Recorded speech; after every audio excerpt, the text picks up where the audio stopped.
চেন্নাইতে তুষার ঝড়, হায়দ্রাবাদকে হারিয়ে তৃতীয় স্থানে উঠে এলেন ধোনিরা। সানরাইজার্স হায়দ্রাবাদ মানেই বিধ্বংসী ব্যাটিং। একাধিক ম্যাচে 200 ওভারে রান তুলেছেন ট্র্যাভিস হেডরা। সেই দলের ব্যাটারদের ঠান্ডা করে দিলেন চেন্নাই সুপার কিংসের বোলারেরা। সানরাইজার্স হায়দ্রাবাদকে 78 রানে হারিয়ে দিল চেন্নাই সুপার কিংস। প্রথমে ব্যাট করে 212 রান তুলেছিলেন ঋতুরাজ গাইকোয়াড়রা। হায়দ্রাবাদের ইনিংস শেষ হয়ে গেল 134 রানে। তুষার দেশ পান্ডিয়া নিলেন 4টি উইকেট। তার দাপটেই ধরাশায়ী হায়দ্রাবাদের ব্যাটিং।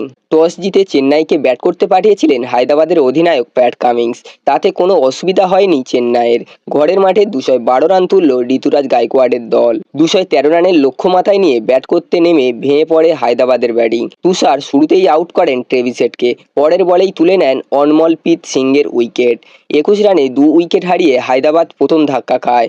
সেটা সামলে ওঠার আগেই তুষারের তৃতীয় শিকার অভিষেক শর্মা। টপ অর্ডারকে একার দায়িত্বে শেষ করে দেয় তুষার।